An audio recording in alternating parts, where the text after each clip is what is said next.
नमस्कार, स्वागत आप सभी का एजुकेशन चैनल में। जैसा कि आप देख रहे हैं, आज की जो टॉपिक है वो है खरीफ की फसल।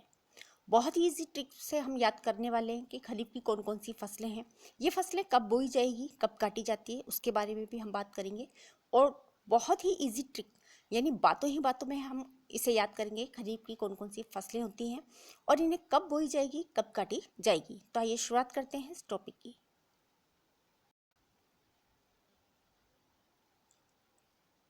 खरीफ की फसल कब बोई जाएगी, कब काटी जाएगी, इसके बारे में हम बात करते हैं। और साथ ही साथ इस खरीफ की फसल में कौन कौन सी जो फसलें हैं वो उगाई जाएगी उसके बारे में। जैसे मूंग है, उड़द, सोयाबीन है, मूंगफली है, मक्का, चावल, बाजरा और गन्ना। ये खरीफ की जो मुख्य जो फसलें हैं वो हैं। खरीफ की फसल को बोया जाएगा जून और जुलाई में। और साथ ही साथ इसे काटने की अगर मैं बात करूं तो अक्टूबर और नवंबर के अंदर ये काटी जाती है। इन फसलों की कटाई शुरू हो जाती है, काट ली जाती है। और इसे याद ऐसे भी कर सकते हैं कि खरीफ की जो फसल है इसका एक अन्य जो नाम है उसे शाड़ू की फसल भी बोलते हैं। सर्दियों के आसपास इसकी जो कटाई है वो हो जाती है। एक बात आप ये भी याद रख सकते हैं कि अक्टूबर नवंबर के आसपास जब ये कटाई होती है तो दिवाली के आसपास की अगर हम बात करें तो जब हम दिवाली का पूजन करते थे उस समय गन्ना आ चुका होता है, बाजरा का भगवान को अन्नकूट का जब भोग लगता है तो उस समय जो नया धान है वो आ चुका होता है। तो इस तरह से आप याद रख लें।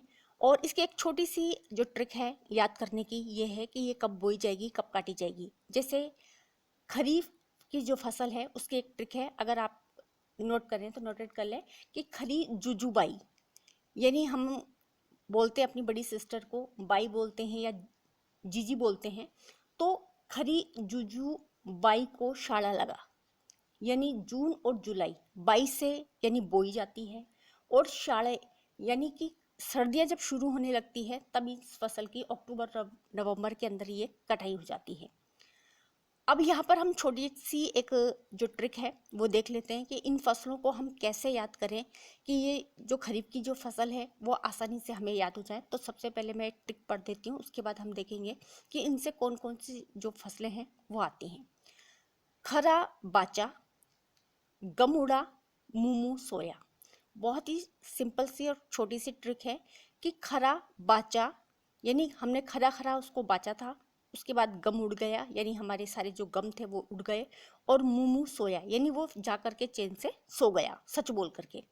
तो यहाँ पर खरा से बनता है खरीफ की फसल।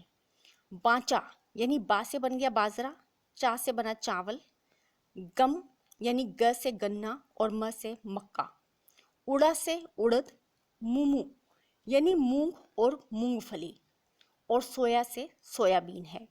तो इस तरह से आप देख सकते हैं कि ये जो खरीफ की जो फसलें हैं उनको हम आसानी से याद कर सकते हैं कि खरा बाचा, गम उड़ा, मूमू, सोया। तो बहुत ही अच्छी ट्रिक है और आसानी से हम इस खरीफ की फसलों को याद कर सकते हैं। खरीफ की फसल जैसा कि मैंने बताया जून और जुलाई के अंदर ये बोई जाती है और अक्टूबर और नवंबर में काट ली जाती है।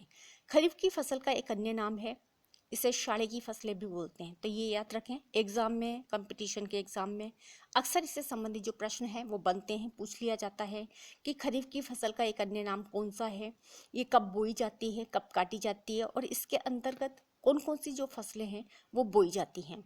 तो आप आराम से इस बात को याद रखें कि जब हम अन्नकूट का भोग लगता है उस समय बाजरा भी आ चुका होता है, नई मूंगफली उस समय आ चुकी होती है, मक्का, मूंग, चावल बनता है। इसी तरह से गन्ना, जब हम लक्ष्मी जी का पूजन करते हैं तो उस समय जो नया गन्ना है वो भी आ चुका होता है। तो बहुत इजी ट्रिक है कि खरा बाचा, गमुड़ा, मूमू, सोया ये खरीफ की फसल है। आसानी से ये याद हो जाएगी आपको। वीडियो को ज़्यादा से ज़्यादा लाइक और शेयर ज़रूर करें और कमेंट्स करके बताएं कि आपको जो ये फसल का जो टॉपिक था वो पढ़ने में कितना अच्छा लगा। वीडियो देखने के लिए आप सभी का बहुत बहुत धन्यवाद।